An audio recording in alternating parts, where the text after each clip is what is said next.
the conclusion of Pirates of the Caribbean 5 was almost ideal. Dead Men Tell No Tales, the sequel to Pirates of the Caribbean 5, had a number of significant flaws, but it was frighteningly close to being the perfect way to wrap up the series. The Pirates of the Caribbean series won't go away, despite the fact that none of the sequels to 2003's The Curse of the Black Pearl were as well received by critics as that film. Gore Verbinski's original trilogy was nonetheless a great financial success. In the meantime, On Stranger Tides from 2011 continued to be a tremendous financial success despite the fact that Verbinski quit the series and its evaluations got worse with its fourth sequel. A sixth Pirates of the Caribbean film is still in development, despite the fact that 2017's Dead Men Tell No Tales was both a critical disaster for the franchise. In addition, even though it has been more than 15 years since a Pirates of the Caribbean film received generally favorable reviews, Johnny Depp's comeback as Jack Sparrow appears to be more plausible than ever in light of the revelation that a planned Margot Robbie starring spin-off has been scrapped. It's a shame since Pirates of the Caribbean 5 could have been the perfect conclusion to the franchise had Karina been revealed to be Jack Sparrow's child.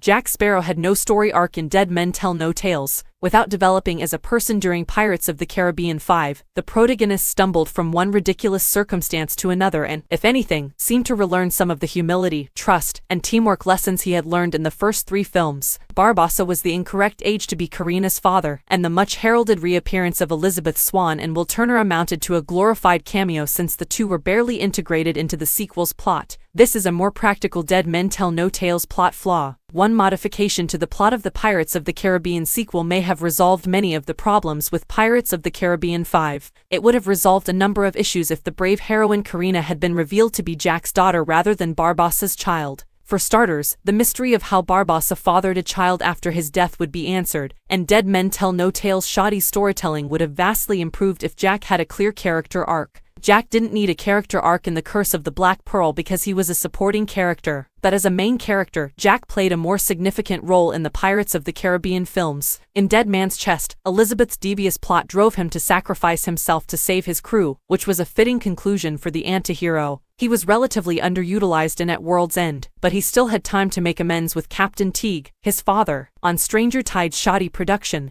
however, meant that Jack's first solo sequel saw essentially little character development. If Jack had been Karina's secret father, as implied in Dead Men Tell No Tales, he would have been able to give his life to save her. Barbossa gives his life at the end of Dead Men Tell No Tales to protect Karina from Captain Salazar. Since the two met by coincidence and barely communicated in the previous film, this ostensibly heartfelt act has no emotional consequence. Barbossa's relationship with Karina is revealed in an awkward and mathematically questionable way, rendering the gesture useless in the process. If Pirates of the Caribbean 5 had the gall to kill off Jack's character, Pirates of the Caribbean 6 could have brought Karina back to preserve his legacy. Jack happened to come across Karina at a crucial point in the sequel's plot. Captain Barbossa's passing didn't startle viewers in Dead Men Tell No Tales. Barbossa had already passed away at the end of The Curse of the Black Pearl, and was resurrected once, so it was not out of the question to think that the antagonist might return for one more adventure if a sequel was approved. Death may be cheap in the Pirates of the Caribbean universe, but the show still lacked the guts to kill off Jack Sparrow for fear that Depp's character would be the only thing luring audiences back to the series. This is the issue with Jack Sparrow that the Pirates of the Caribbean films have been dealing with for a while. From Dead Man's Chest to Pirates of the Caribbean 5, the series frequently presents intriguing new characters with promise, only to waste them so that Jack may have more time on screen to act out his pranks. The Pirates of the Caribbean franchise refuses to focus on anyone else, which has proven to be doubly harmful, leading to audiences and critics growing weary with Depp's portrayal of Jack Sparrow,